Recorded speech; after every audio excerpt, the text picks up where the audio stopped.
Welcome once again to the Canadian Weekly Gender Wars Report with Melanie Bennet and myself, Shannon Boucher. We're talking about all the unfolding drama in the gender wars across Canada this week. We've got big developments in the BC legislature in Victoria, and we're going to talk about our friend Pierre Barnes out there because some of the work that he's been putting in is really showing up in the legislature now after raising so much awareness.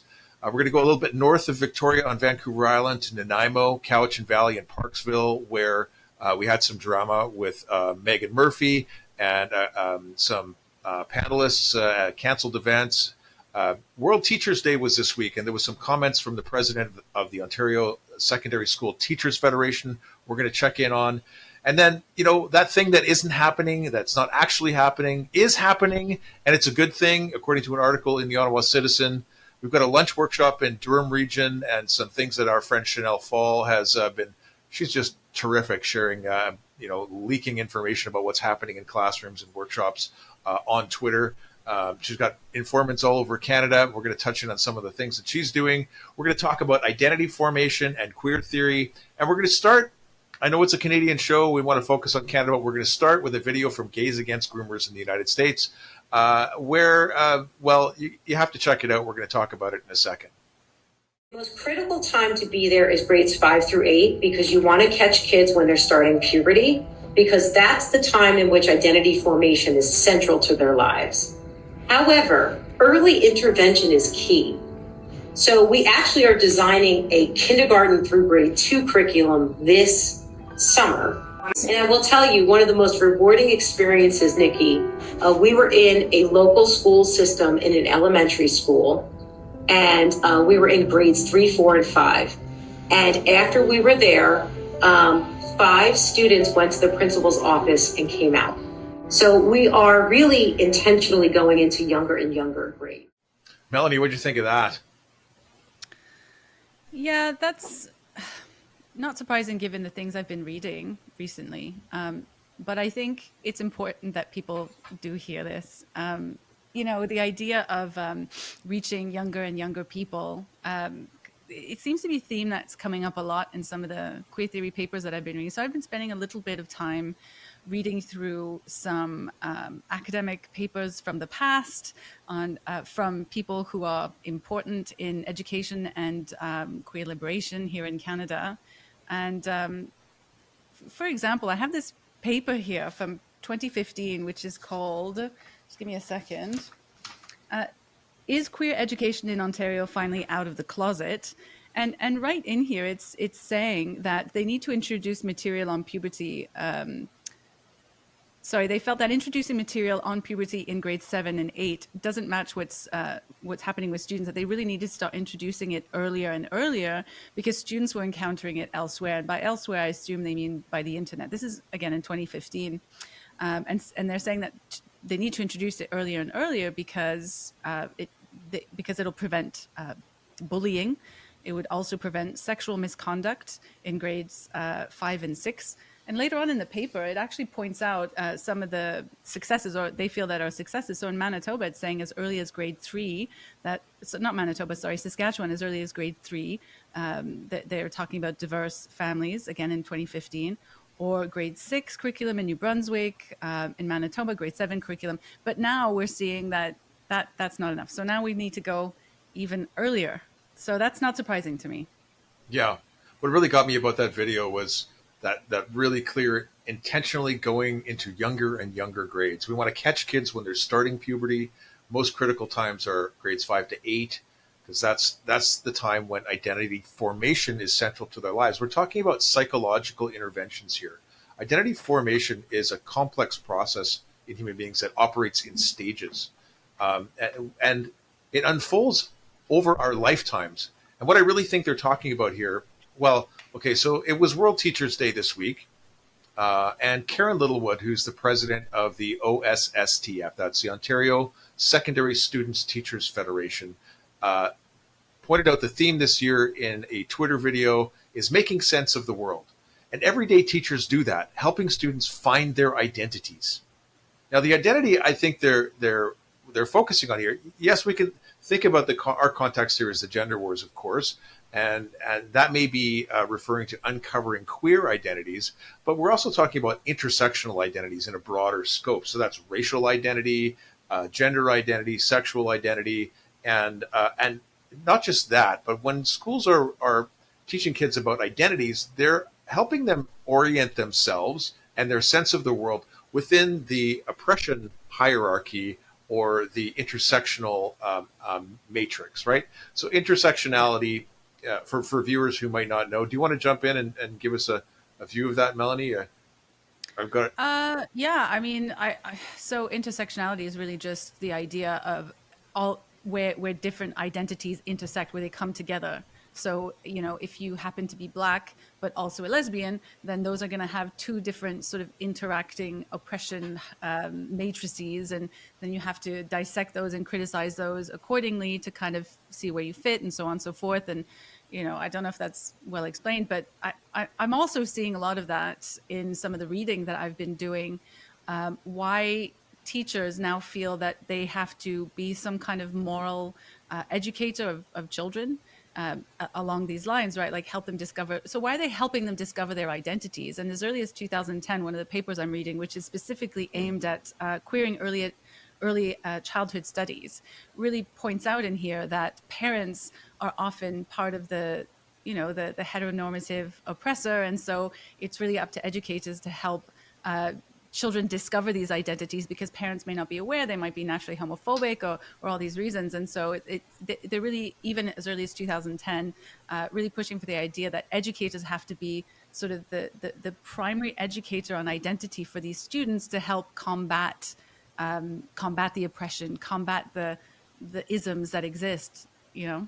So I don't know if that answers it from the perspective of how I've been understanding the world recently. Yeah, I mean, you and I have had conversations offline about, you know, one of the big questions that human beings ask themselves, and I think it's one of the most. I'm going to talk a bit poetically or philosophically. One of the most spiritual questions that a human being can ask themselves is, "Who am I?" And that's, you know, an analog for saying, "What's my identity?" But the question, "Who am I?" is much, much deeper than that, and in the sense that, you know, these schools are pushing this identity matrix, these identity politics. They're not helping kids understand who they are. They're helping them understand their attributes in terms of their immutable characteristics and how that relates to group. They're helping them understand critical consciousness. That's what they're helping them understand. They're helping them understand the world in a way that they have themselves been indoctrinated through the teacher colleges. Like, that's what they're doing. Yeah. Yeah. I'm going to move on a little bit. From this woman's name is Karen, what is her name? Littlewood, the president of the OSSTF. So what I was writing for this as a column, the weekly Canadian Gender Wars report for Woke Watch Canada newsletter on Substack, I would often talk about Twitter ratios. And for those who aren't on Twitter, a Twitter ratio is the relationship between the number of likes that a post has and the number of comments. And if the number of likes is less than the number of comments, it's called a ratio or being ratioed, because mostly people will react in the comments in a negative fashion to the post. And this, first of all, this OSSTF post got very, very few views at all. And second of all, the ratio was astounding. I read through the comments. I'm not going to drill into them here, but the overall overwhelming sentiment was, what the hell are you talking about identities like this with children? That's not your job. Hi, I'm Karen Littlewood. I'm the president of OSSTF FASO, but I'm also a proud teacher from Barrie, Ontario. Happy World Teachers Day, everyone, to all of the teachers out there. The theme this year is making sense of our world, and every day teachers do that, helping students to find their identities, to find their way, and to make sense of the world. If you have time, please join the Canadian Teachers Federation Town Hall this evening and make sure you thank a teacher. Happy World Teachers Day, everyone. It's not the domain of the school to be talking to somebody about their well, I mean, if we drill right down to it, like I said earlier, this question about who am I is a spiritual question. And that doesn't belong in the domain of school at all. No, and that's the thing that I think some people are starting to realize, or at least I think it's becoming more obvious, whereas historically some of this stuff was done for anti-bullying, you know, and reading through some of the papers that I've read through, a lot of the justification for it did make sense in some way, but it's gone so far ahead now that it's become so extreme in how they view the world that what they must do with the kids, like taking on as your responsibility to indoctrinate children in the way that you've been indoctrinated, but they don't see it that way. And I genuinely think that a lot of the people who are pushing this stuff, who've gone through the teacher colleges, who are really on board with this idea that somehow you have to teach a child that they could be born in the wrong body and that's somehow inclusion, I think they really truly believe they're doing the right thing. You know, but the good thing is that now it's coming out and it's not even massaged. It's very obvious. So when people start seeing it and it's so obvious, and I think these teachers are posting it because they think this is perfectly normal and natural. They're surrounded in their bubbles where they think this is perfectly normal. But a regular person seeing this goes, what on earth are you doing? Yeah. Well, the teachers and the unions and the people in that environment who bought into this are like the frogs in the boiling pot, right? Like the water starts cold and then slowly starts to heat up, and you don't recognize the change in environment because it surrounds you, and you know, it becomes normalized after a while, and then celebrated. Now, that kind of brings us to the article that came out in the Ottawa Citizen on Monday, and the title of the article is "What Do Kids Learn About Gender Diversity in Schools?" And they were addressing the protests that have broken out at school boards and across the country on September 20th, and of course the coming October 21st protests. And they brought in a couple of queer theorists, one queer theory, gender studies and queer theory professor from Queens, who is also an education specialist, to comment on this. And it was a lengthy article. Of course, we know that this stuff isn't in the curriculum. We were talking about sex ed earlier and what the curriculum says to teach children at certain stages. But we've been saying for a long time that this stuff isn't in the curriculum. It's in the policies. It's in the DEI. Not only that, it's sometimes in policies that you don't expect. Like, yes, you'll have a gender identity policy for the most part, but sometimes it's in other policies, like you keep pointing out, like an anti-bullying policy. That's right. So you wouldn't necessarily make that connection. Yeah. So it's in the policies that helps. It does. It helps these woke educators smuggle these ideas into schools without any criticism whatsoever. They're written by activists and ideologues and third-party consulting organizations and other consultants. Egal Canada is an example. I can give an example of that, and you did point out EGAL. So I put in an FOI request to the YRDSB about their gender identity and expression policy, and I asked them who the authors were of the document. And as it turns out, there were two people who worked for EGAL as consultants on this document. So and a social worker and some other people. But yeah, although that EGAL wasn't officially writing it, they were writing it. Yeah. So we have these political. This again, a very small number. We know this from recent polls. A very small number of people who buy into these things, and these are the ideologues who are the small minority of the small minority. And I wrote to the editor of the Ottawa Citizen. I didn't receive a response. I've written an op-ed or proposed an op-ed a half a dozen times in the last year. I've only ever had one response from them, which was, we're not going to use the paper to disparage people.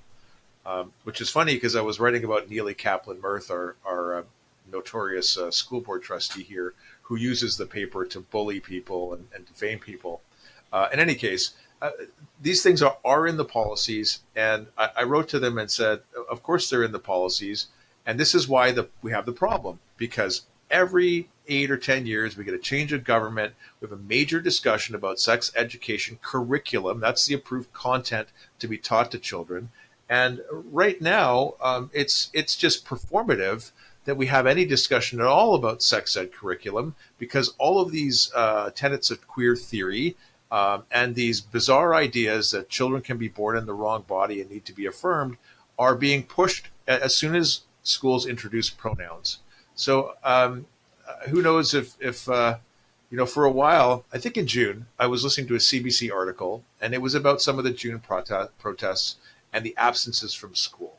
And they had an education specialist on CBC, the lunchtime call-in show, and she was saying, well, they don't teach that in schools. It's not in the curriculum. We don't talk about gender until grade 8. So this was the smoke and mirrors game that they're playing. I am absolutely certain that person knew that almost every school board in Ontario has policies to deliver this information under the radar in secret from parents. Essentially, the goal here is to circumvent any kind of scrutiny and push an ideological agenda about sex and sexual identities on younger and younger children.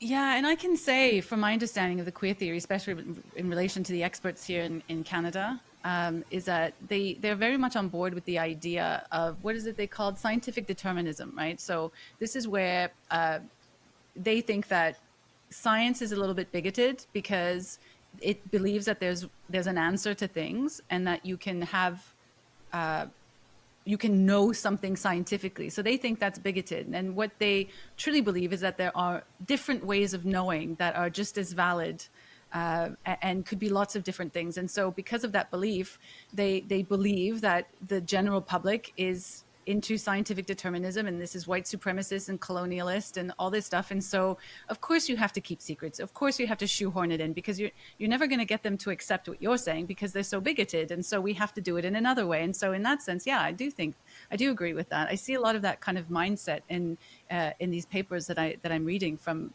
the educators, from the academic educators. Yeah. Now, before we move on from the education piece, although we're going to circle back when we head out to BC, James Pugh, who's the editor of Woke Watch Canada newsletter, put up an article earlier this week about a Zoom and groom in Durham region. And that was a piece shared by Chanel Fall, the Gen Express. Do you identify as trans and non-binary, gender non-conforming?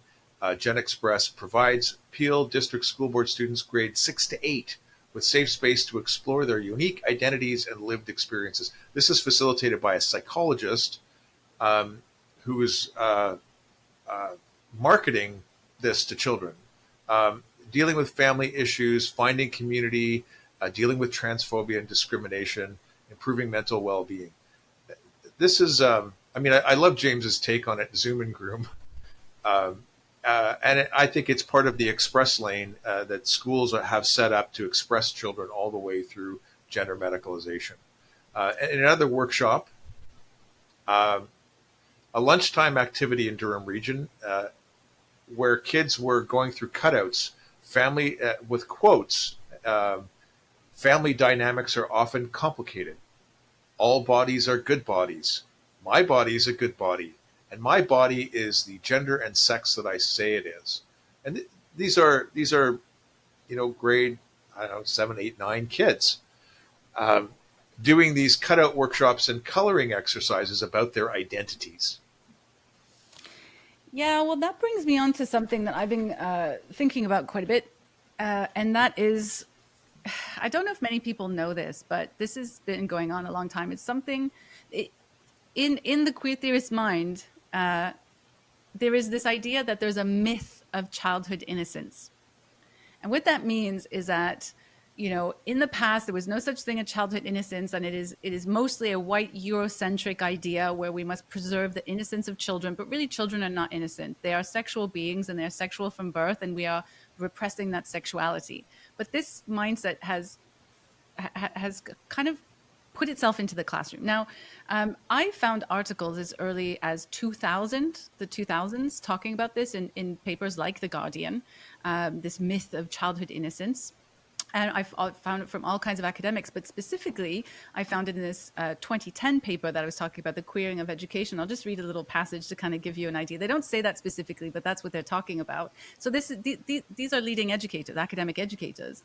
It says, hegemonic discourses of childhood innocence and compulsory heterosexuality are consistently displayed in the metaphor for natural childhood innocence that has been subsumed within the educational science of developmentally appropriate practice and reconfigures as a foundational premise for age-appropriate and hence protective, nurturing, and enabling sequence and order. So just to translate that a little bit, it's saying there's a myth of childhood innocence, and realistically, in the past, so there used to be something in education in Canada called developmentally appropriate practices. Don't know it that well, but I'm getting the impression this is ABCs, 1, 2, 3s, basic stuff. And what they're saying is all this idea of like developmentally appropriate stuff. Well, that's the scientific determinism, and there's multiple ways of knowing, and children have sexuality, and you're repressing their sexuality, and these people are leading our educational system right now in terms of this thinking. So, we have rules in the workplace, and I don't know about you, but over the years, I've, especially when I was in management in a financial services company, we had to watch these videos about what's appropriate in the workplace to be talking about and what's not. And if anyone in the workplace were to be talking about sex in this way with people who were under their supervision, under their authority, and under their responsibility, this would be grounds for sexual harassment. It's completely inappropriate. These kinds of conversations happen between intimate partners and in the dating world, and sexuality does not belong in schools, as far as I'm concerned. I think many But people... the way that they're framing it is that obviously you're the white supremacist, conservative. So because of that, because society is this heteronormative, cis heteronormative, evil bigot, that they have to do this because there is no such thing as age appropriateness. This is an outdated, Victorian idea, right? And it is completely Eurocentric. And so obviously they have to shoehorn in these practices because they know, they have elevated knowledge of what it is to be human and have identities. So I just talk about these things because sometimes we speak English, but we're not speaking the same language. And this is what I'm finding in queer theory, is that a lot of these things are manipulated and twisted. And what we're seeing now in the news, what we're seeing now in tweets, what we're seeing now in social media is that a lot of this is becoming very overtly obvious because, as it marches forward, it's not hiding this anymore. But anyway, I find it fascinating. There's a degree of arrogance and overcompensation here. And speaking of age inappropriate, I've got a little friend who's looking for some attention here. I'm sorry, viewers, but I'm dog sitting, and this guy is causing me some problems. But going back to age inappropriate, we had some great news. It's kind of fun news, but disturbing at the same time from British Columbia. MLA Bruce Banman from Abbotsford, where there has been a ton of pushback. Last week, we showed that picture of the Sikh community in a very haunting image outside of a school board meeting in Abbotsford. And Banman was reading from the book Eleanor Park in the legislature in Victoria.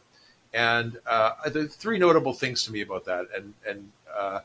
So the BC Conservatives are standing up, right? The head of the Conservative Party has stood up. I'll touch on that in a second.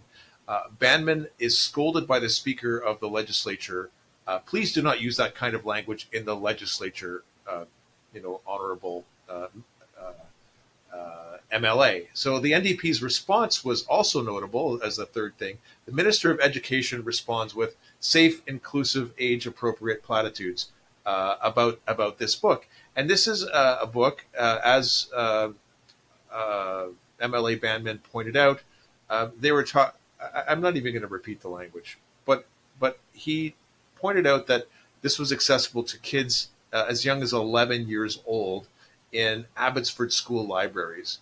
And that's heartening to me. It's hopeful to me that all of a sudden we were worried about British Columbia.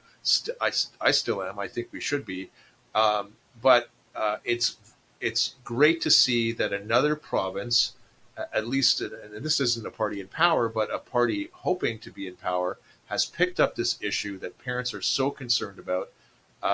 Our friend Pierre Barnes must be thrilled about this news this week. Mr. Speaker, I stand here today as a distraught father and grandfather. I stand here with parents in Abbotsford who are deeply concerned about sexually graphic and explicit content available in certain fictional books within our public school libraries to children as young as 11 years of age. Mr. Speaker, I would ask that the House brace themselves for the following words from one such book called Eleanor Park, and I quote, "I know you're a slut, you smell like nothing but a bitch in heat." Member, End quote. member, please do not use that kind of language. I apologize, Mr. Speaker, and I actually would retract those words. Mr. Speaker, this language is deeply disturbing. As a grandfather, it shakes me to the core when I imagine that children could be exposed to this deeply disturbing, degrading language in British Columbia Public Schools libraries. Mr. Speaker, will this NDP Premier please answer to concerned parents, grandparents, and families in Abbotsford and throughout this province, why is the sexually explicit book Eleanor and Park and others like it available in British Columbia public schools for children as young as 11 years of age? Of Education. Thank you, Mr. Speaker. I just want to say, not just as a Minister of Education, but also as a parent, that our schools are places which are, we want to make it, they are spaces which are safe, inclusive, and welcoming for all students. And the teachers are using resources that are age appropriate, audience appropriate, to give those values, give those teachings that are so important to create those welcoming environments. So I just want to reiterate this, Mr. Speaker, that the resources that teachers are imparting, that teachers are teaching, are age appropriate and they are audience appropriate. Party House Leader Supplemental. Thank you, Mr. Speaker. I'm asking as a parent, as a grandparent, to the Premier, to the Minister, if the words I just read were inappropriate and unacceptable and clearly disturbing to this House, how is it that those same words are appropriate to be read by a 6th grader as young as 11 years of old in our public system? How were those words safe and inclusive? Minister of Education. Thank you, Mr. Speaker. I cannot comment on the particular books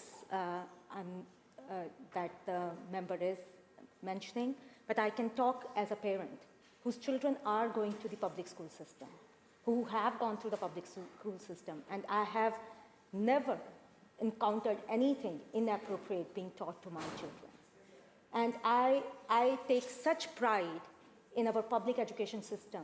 I am so proud of the teachers who are working every day. I, in fact, raise my hands to all the work that is happening in our schools. Our schools are very diverse places, Mr. Speaker, and as leaders, as school leaders, it is our responsibility that we respect that diversity and we are making our schools as safe as possible. Yeah, and we were just talking about age appropriateness. And so as I just explained, that they really don't believe there's such a thing as age appropriateness. And so earlier on in our discussion, you were talking about the lies, how they're lying and they're shoehorning in things. And I think this is, to me, evidence of those lies and shoehorning in. This person speaking, unless they're incompetent, which could be the case, they're probably very aware that this is, come on, they're an adult. They know this is not appropriate. But you have to keep saying that. It's age appropriate, it's age appropriate, it's age appropriate. Yep. And I have a video that I'm going to also splice in afterwards of the DDSB. So we just talked about DDSB, the Durham District School Board. Deb Oldfield, when talking about the book Genderqueer, there was some issues around that this spring. also goes on about saying, well, we can't possibly know what age appropriate is for children. We can't know that. Who knows that? Trustee Oldfield hasn't spoken to this, so I actually want to go to her. Thank you, Chair. I mean, I think this is good debate. I am incredibly hesitant to get in the business of reviewing books and making decisions based on my own personal opinion, because that's what it would be. Right? I'm not qualified. I don't think anyone around this table is qualified to make a determination about what's age appropriate and what's not. I have had concern about the books, the emails, the concerns around the books, because I haven't seen anyone come forward talking about sexually explicit books as related to what I'd say is straight sex. And there's nobody more sexualized in society than women for straight sex. So I really am concerned, and maybe it's true that this isn't an issue that is directed at the 2S LGBTQ plus community, but it sure looks like that. I haven't seen anything else, and I don't know how are we going to look at all the books? Are we going to look at every book and determine what's sexually explicit? Is there a process for that? Because if we're going to do this, if we're going to review books and say there is no erotica or sexually explicit books, then we better look at all of them and not target a community. And I think it's a very slippery slope, because the next time there's a delegation of the board talking about, Trustee Pinello mentioned this, I don't like this particular religion. That goes against my beliefs. I mean, then what? Do we screen that? Are we not going to be open to people being able to read about different religions, different beliefs?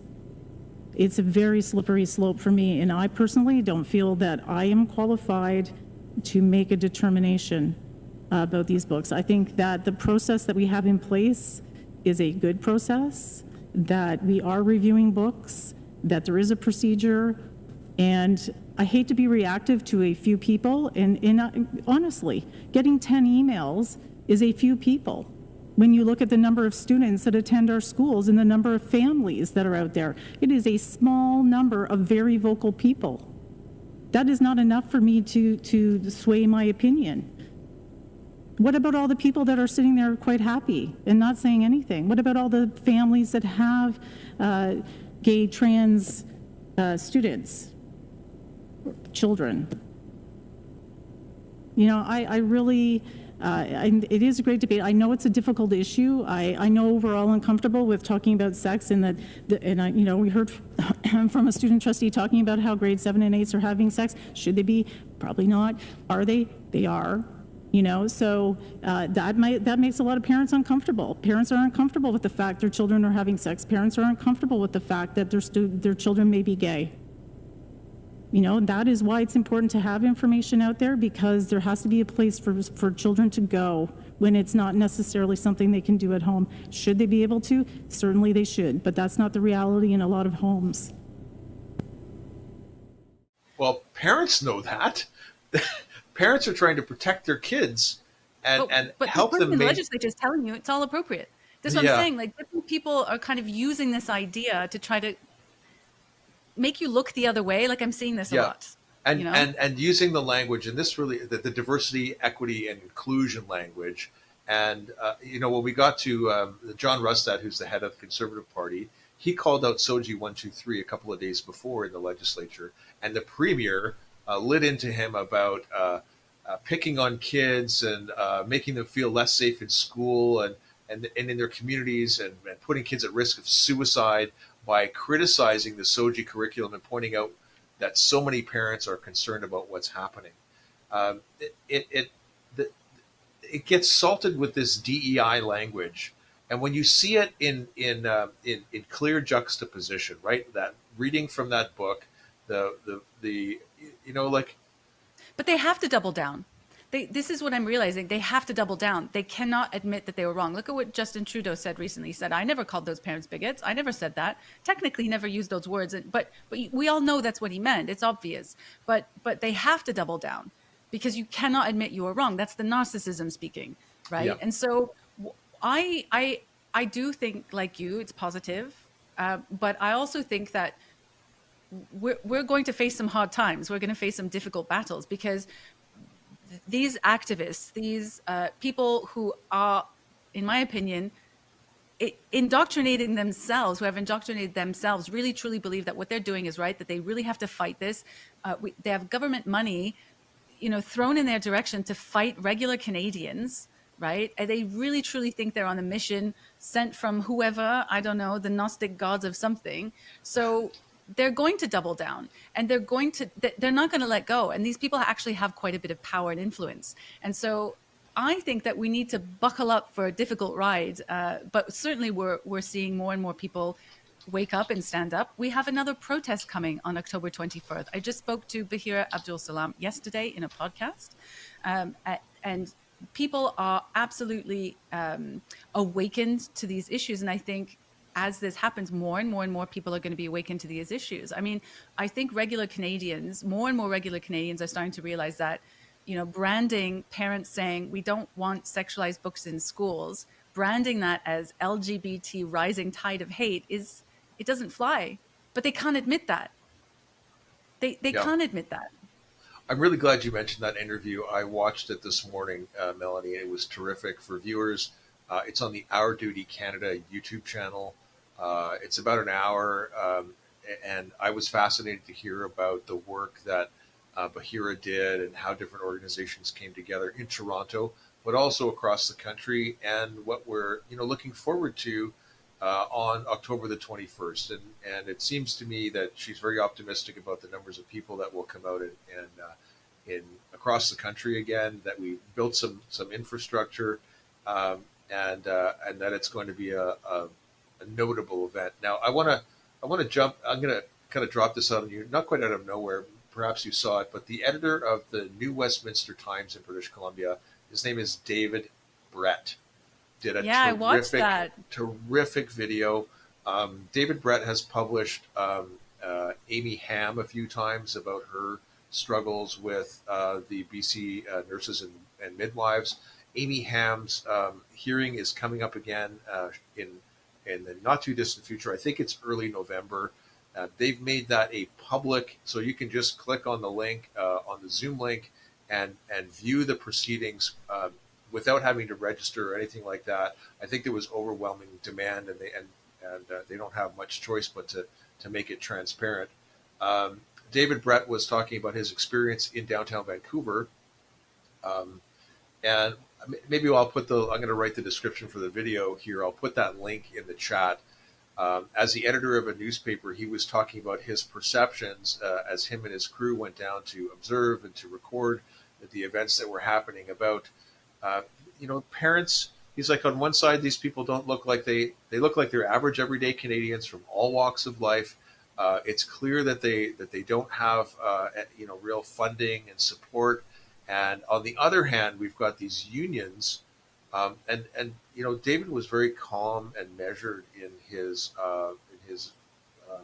observations and reflections, from 2 weeks prior, that we really have a situation here where we have unions and government heavily funded organizations that are the counter protesters to these parents, and putting out their message to 500,000 strong, like major BC labor unions.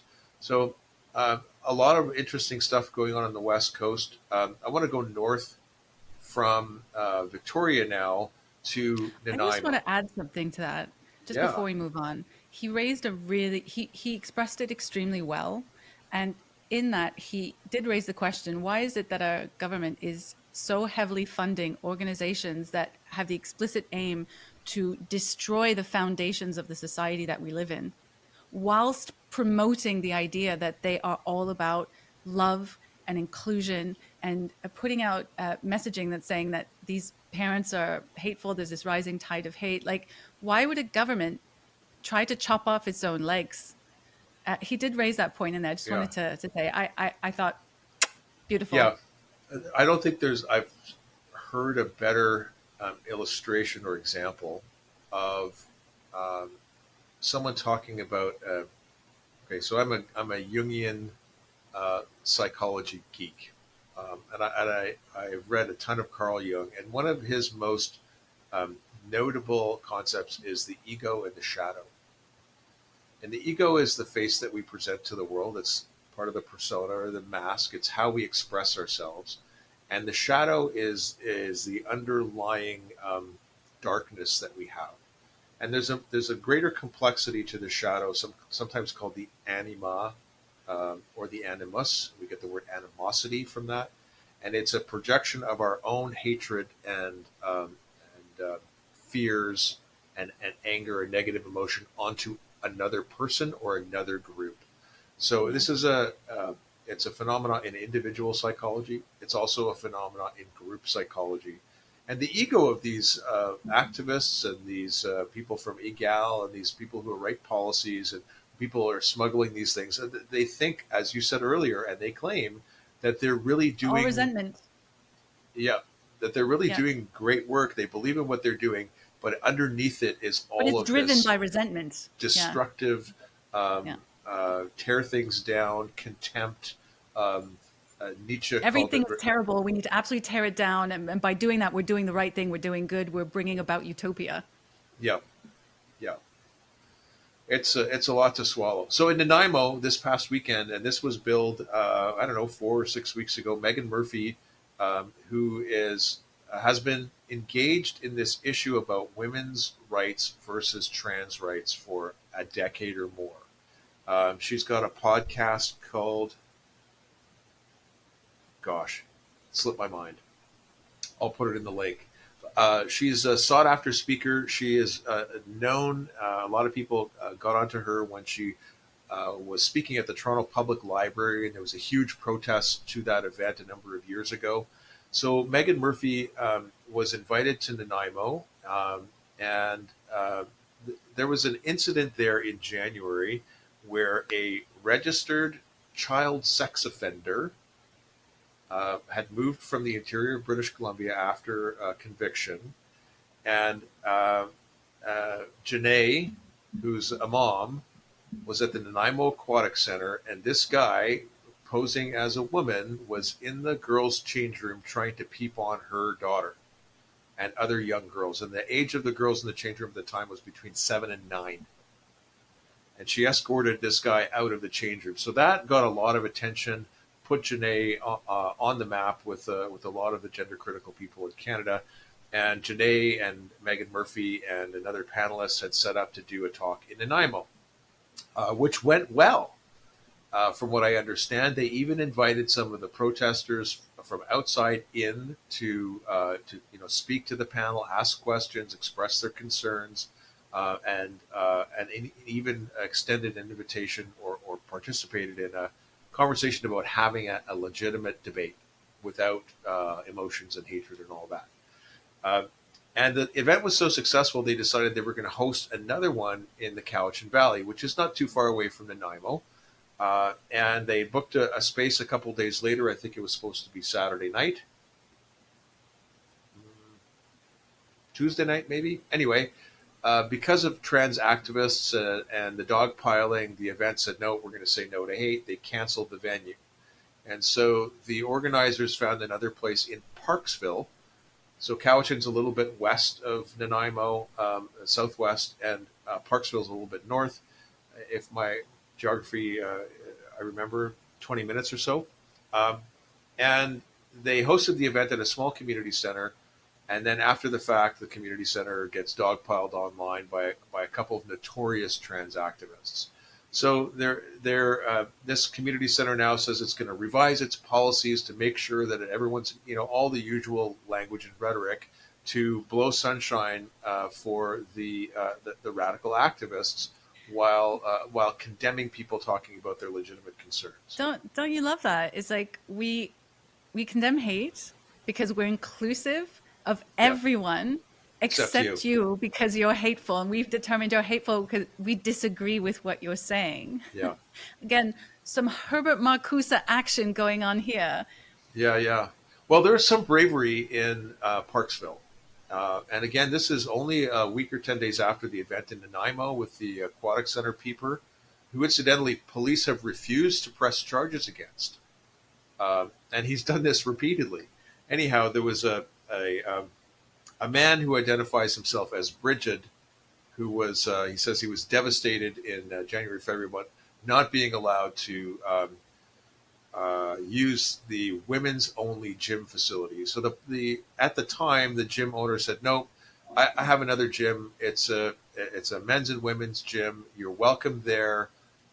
Bridget looks like, I mean, he said he was devastated. He looks like he's devastated a few buffets. I'm sorry to say, But it's not, things like this make it so obvious because it's not about inclusion. It's about imposing yourself. Indeed. That's what it's about. Yeah.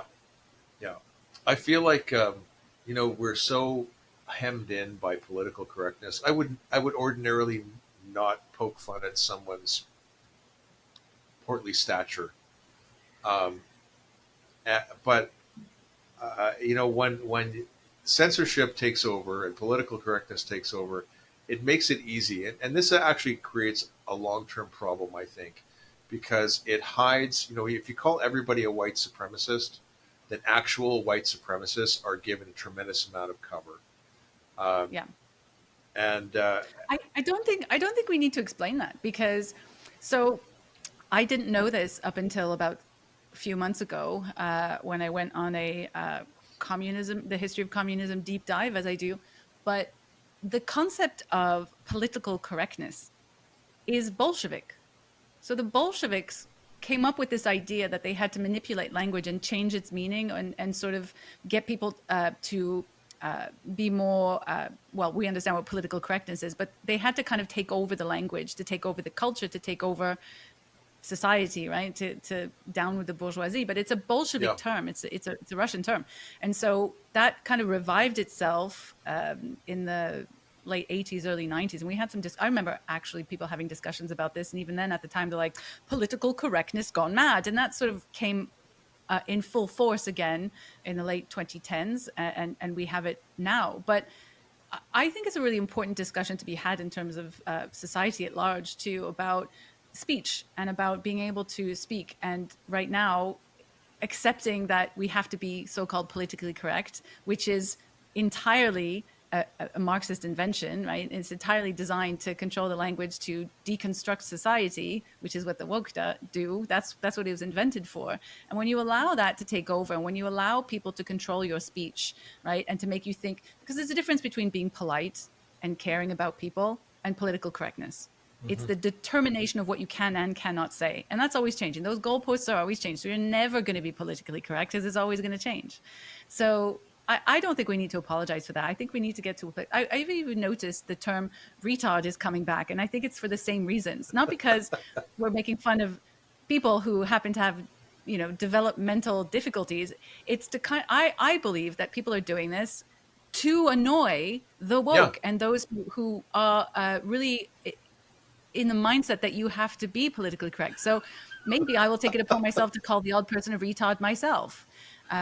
Because I think it's important. I think we need to start being a little bit more. So I'm quite a blunt person to begin with.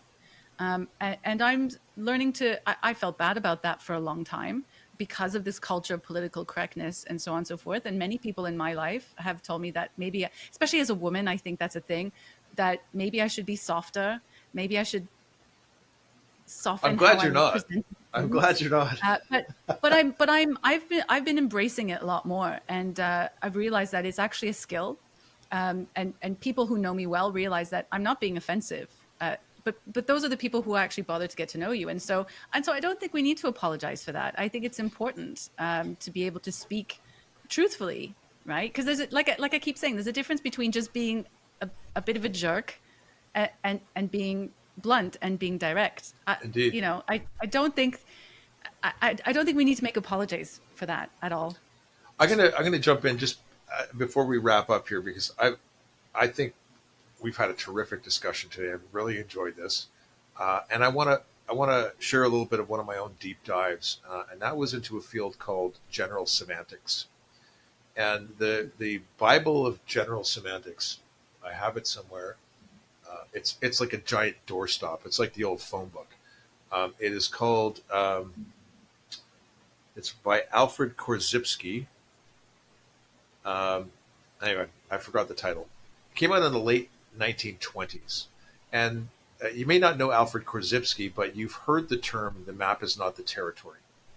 And he was writing about the use of language. And how the words that we use don't represent the reality that exists. They're only symbols or signs to try and represent reality. That sounds very postmodern, Derrida.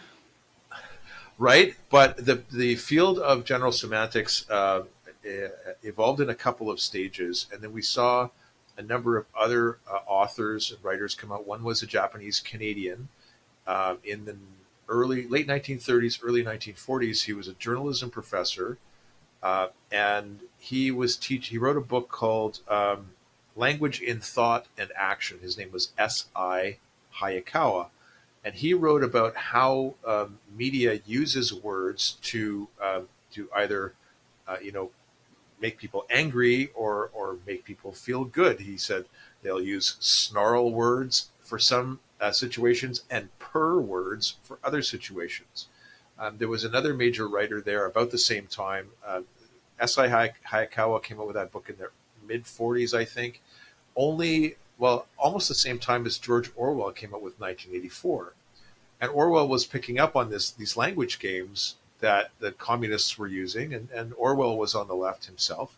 But even Foucault and Derrida, who are all about constructing language, came out of that period as well. That sort of angst out of the Second World War as well, right? So all this idea of manipulating. Well, the Bolsheviks kind of came up with it. I think it was in like the early 1900s.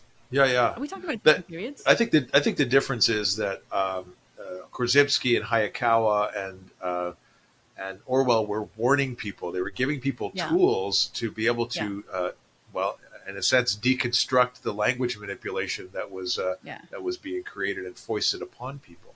So we're in a situation like that now, where certainly our media map is not the territory of reality. I heard you talking with Bahira about. I think it was you talking with Bahira about the difference between what was reported and what was actually happening, or maybe that was David Brett from New West Times.